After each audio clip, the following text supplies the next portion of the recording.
Good morning students. आज हम 10वीं कक्षा का सामाजिक विज्ञान में लोकतांत्रिक राजनीति अध्याय का 6ठा लेसन राजनीतिक दल, इसका पार्ट 2 शुरू करेंगे हम। पार्ट 1 हम पहले आपको पढ़ा चुके हैं। पार्ट 1 में हमने कि राजनीतिक दल क्या है, राजनीतिक दलों की ज़रूरत हमें क्यों होती है और राजनीतिक दल के प्रमुख कार्य क्या हैं, इन सब के बारे में पढ़ा। अब हम बात करते हैं कि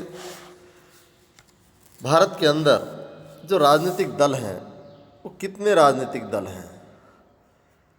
उनमें सबसे पहले हम राष्ट्रीय राजनीतिक दल की बात करते हैं। विश्व के संघीय व्यवस्था वाले लोकतंत्रों में 2 तरह के राजनीतिक दल हैं। संघीय इकाइयों में सिर्फ एक इकाई में अस्तित्व रखने वाले दल और अनेक या संघ की सभी इकाइयों में अस्तित्व रखने वाले दल। भारत में भी यही स्थिति है। कई पार्टियां पूरे देश में फैली हुई है और उन्हें राष्ट्रीय पार्टी कहा जाता है। इन दलों की विभिन्न राज्यों में इकाइयां हैं, पर कुल मिलाकर देखें तो ये सारी इकाइयां राष्ट्रीय स्तर पर तय होने वाली नीतियों, कार्यक्रमों और रणनीतियों को ही मानती है। देश की हर पार्टी को चुनाव आयोग में अपना पंजीकरण कराना पड़ता है, रजिस्ट्रेशन कराना पड़ता है। आयोग सभी दलों को समान मानता है, पर ये बड़े और स्थापित दलों को कुछ विशेष सुविधाएं प्रदान करता है। इन्हें अलग चुनाव चिन्ह दिया जाता है, जिसका प्रयोग पार्टी का अधिकृत उम्मीदवार ही कर सकता है। इस विशेषाधिकार और कुछ अन्य लाभ पाने वाली पार्टियों को मान्यता प्राप्त दल कहते हैं। चुनाव आयोग ने स्पष्ट नियम बनाए हैं कि कोई दल कितने प्रतिशत वोट और सीट जीतकर मान्यता प्राप्त दल बन सकता है। जब कोई पार्टी राज्य विधानसभा के चुनाव में पड़े कुल मतों का 6% यानी 6% या उससे अधिक हासिल करती है और कम से कम 2 सीटों पर जीत दर्ज करती है, तो उसे अपने राज्य के राजनीतिक दल के रूप में मान्यता मिल जाती है। अगर कोई दल लोकसभा चुनाव में पड़े कुल वोट का अथवा 4 राज्यों के विधानसभाई चुनाव में पड़े कुल वोटों का 6% हासिल करता है और लोकसभा के चुनाव में कम से कम 4 सीटें जीतता है, तो उसे राष्ट्रीय दल की मान्यता मिलती है।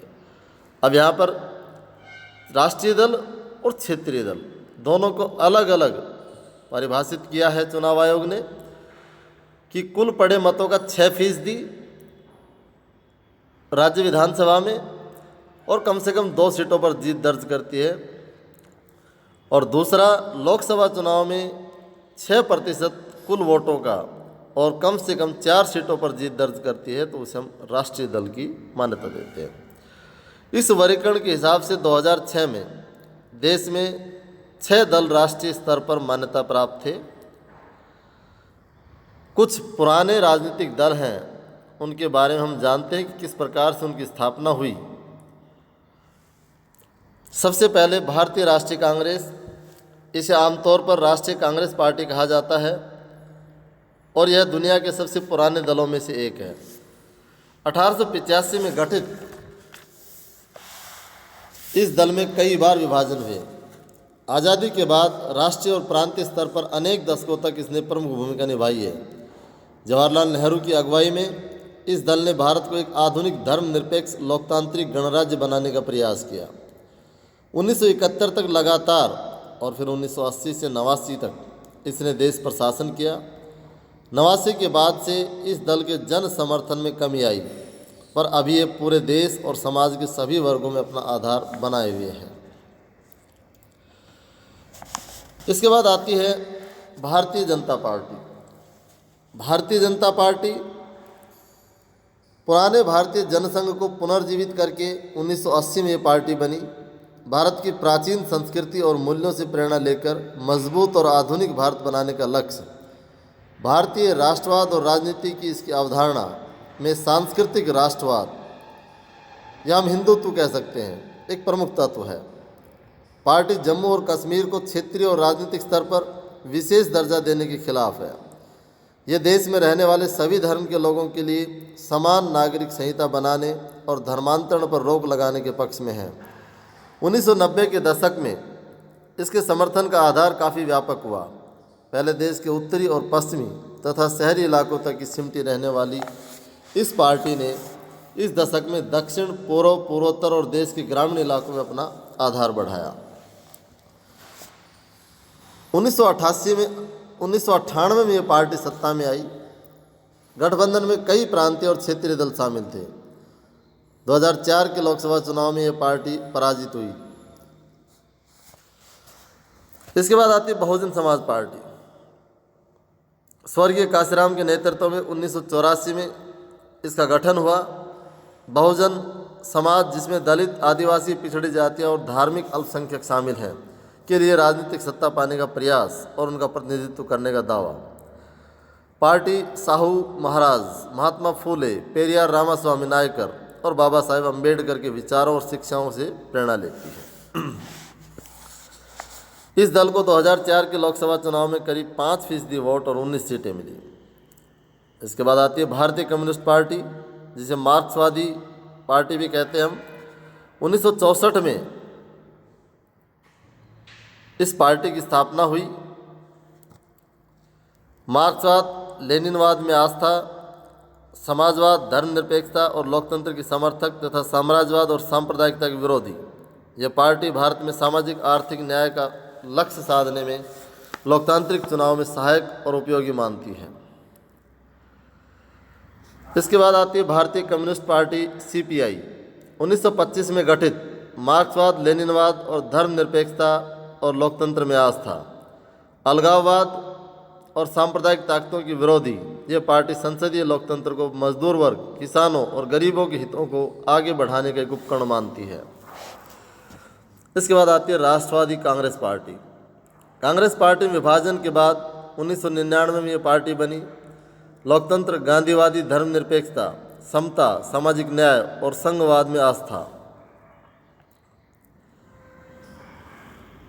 यह पार्टी सरकार के प्रमुख पदों को सिर्फ भारत में जन्मे नागरिकों के लिए आरक्षित करना चाहती है। महाराष्ट्र में प्रमुख ताकत होने के साथ ही ये मेघालय, मणिपुर और असम में भी ताकतवर है। कांग्रेस के साथ महाराष्ट्र सरकार में भागीदार है। प्रांतीय दल, ये तो प्रमुख राष्ट्रीय पार्टियां थी हमारी। इन 6 पार्टियों के अलावा अन्य सभी प्रमुख दलों को चुनाव आयोग ने प्रांतीय दल के रूप में मान्यता दी है। आमतौर पर इन्हें क्षेत्रीय दल कहा जाता है, पर यह जरूरी नहीं है कि अपनी विचारधारा या नज़रिए में ये पार्टियाँ क्षेत्रीय हों। इनमें से कुछ अखिल भारतीय दल हैं, पर उन्हें कुछ प्रांतों में सफलता मिल पाई है। समाजवादी पार्टी, समता पार्टी और राष्ट्रीय जनता दल का राष्ट्रीय स्तर पर राजनीतिक संगठन है और इनकी कई राज्यों में इकाइयाँ हैं। बीजू जनता दल, सिक्किम लोकतांत्रिक मोर्चा और मिजो नेशनल फ्रंट जैसी पार्टियाँ अपनी क्षेत्रीय पहचान को लेकर सचेत हैं। पिछले 3 दशकों में प्रांतीय दलों की संख्या और ताकत में वृद्धि हुई है। इससे भारतीय संसद विविधताओं से और भी ज़्यादा संपन्न हुई। किसी एक राष्ट्रीय दल का लोकसभा में बहुमत नहीं है। परिणाम स्वरूप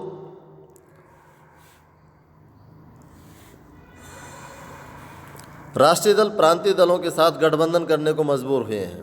1996 के बाद से लगभग प्रत्येक प्रांतीय दल को एक या दूसरी राष्ट्रीय स्तरीय गठबंधन सरकारों का हिस्सा बनने का अवसर मिला है।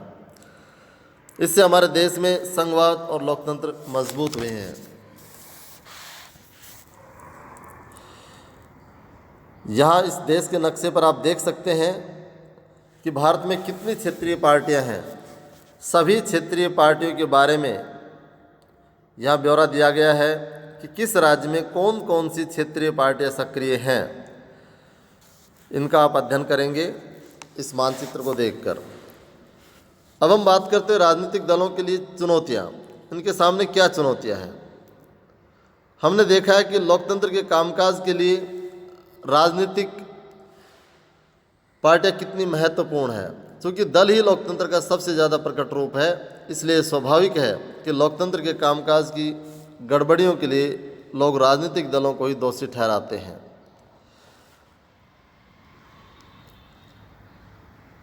पूरी दुनिया में लोग इस बात से नाराज़ रहते हैं कि राजनीतिक दल अपना काम ठीक ढंग से नहीं करते। हमारे लोकतंत्र के साथ भी यही बात लागू होती है। आम जनता की नाराज़गी और आलोचना राजनीतिक दलों के कामकाज के 4 पहलुओं पर ही केंद्रित है। लोकतंत्र का प्रभावी उपकरण बने रहने के लिए राजनीतिक दलों को इन चुनौतियों का सामना करना चाहिए और इन पर जीत हासिल करनी चाहिए। कौन कौन सी चुनौतियां हैं राजनीतिक दलों के सामने? पहली चुनौती है पार्टी के भीतर आंतरिक लोकतंत्र का न होना। सारी दुनिया में ये प्रवृत्ति बन गई है कि सारी ताकत एक या कुछ एक नेताओं के हाथ में सिमट जाती है। पार्टियों के पास न सदस्यों की खुली सूची होती है, न नियमित रूप से सांगठनिक बैठकें होती है। इनके अतिरिक्त चुनाव भी नहीं होते। कार्यकर्ताओं से वे सूचनाओं का साझा भी नहीं करते। सामान्य कार्यकर्ता अनजान ही रहता है कि पार्टी के अंदर क्या चल रहा है। उसके पास न तो नेताओं से जुड़कर फैसलों को प्रभावित करने की ताकत होती है और न ही कोई और माध्यम। परिणाम स्वरूप पार्टी के नाम पर सारे फैसले लेने का अधिकार उस पार्टी के नेता हथिया लेते हैं। चूँकि कुछ एक नेताओं के पास ही असली ताकत होती है, इसलिए जो उससे असहमत होते हैं उनका पार्टी में टिके रह पाना मुश्किल होता है। पार्टी के सिद्धांतों और नीतियों से निष्ठा की जगह नेता से निष्ठा ही ज़्यादा महत्वपूर्ण बन जाती है। दूसरी चुनौती है जो पहली चुनौती से जुड़ी है, ये वंशवाद की चुनौती। क्योंकि अधिकांश दल अपना कामकाज पारदर्शी तरीके से नहीं करते, इसलिए सामान्य कार्यकर्ता के नेता बनने और ऊपर आने की गुंजाइश काफ़ी कम होती है। जो लोग नेता होते हैं वे अनुचित लाभ लेते हुए अपने नज़दीक के लोगों और यहाँ तक कि अपने ही परिवार के लोगों को आगे बढ़ाते हैं। अनेक दलों में शीर्ष पद पर हमेशा एक ही परिवार के लोग आते हैं। ये दल के अन्य सदस्यों के साथ अन्याय है। ये बात लोकतंत्र के लिए भी अच्छी नहीं है, क्योंकि इससे अनुभवहीन और बिना जनाधार वाले लोग ताकत वाले पदों पर पहुंच जाते हैं। ये प्रवृत्ति कुछ प्राचीन लोकतांत्रिक देशों सहित लगभग सारी दुनिया में दिखाई देती है। तीसरी चुनौती है दलों में, खासकर चुनाव के समय, पैसों और अपराधी तत्वों की बढ़ती घुसपैठ। चूँकि पार्टियों की सारी चिंता चुनाव जीतने की होती है, इसके लिए कोई भी जायज़ नाजायज़ तरीका अपनाने से परहेज नहीं करते और वे ऐसे ही उम्मीदवार उतारते जिनके पास काफ़ी पैसा हो या जो बाहुबली उम्मीदवार हो। चौथी चुनौती है पार्टियों की विकल्पहीनता की स्थिति। सार्थक विकल्प का मतलब होता है कि विभिन्न पार्टियों की नीति और कार्यक्रमों में महत्वपूर्ण अंतर हो, लेकिन हाल के वर्षों में हम देख रहे हैं कि सभी दलों के वैचारिक अंतर बहुत कम हो गए हैं और ये प्रवृत्ति दुनिया भर में दिखाई देती है। जैसे ब्रिटेन की लेबर पार्टी और कंजर्वेटिव पार्टी के बीच अब बड़ा अंतर कम रह गया है। दोनों दल बुनियादी मसलों पर सहमत हैं और उनके बीच अंतर बस ब्यौरों का रह गया है कि नीतियाँ कैसे बनाई जाए, उन्हें कैसे लागू किया जाए। तो ये सब चुनौतियाँ हैं लोकतांत्रिक पार्टियों के सामने। ठीक तरह से लोकतंत्र को चलाने के लिए, लोकतांत्रिक सरकार को चलाने के लिए, लोकतंत्र को सफल बनाने के लिए हमें इन लोकतांत्रिक पार्टियों के अंदर जो ये चुनौतियां हैं इनसे निपटना होगा।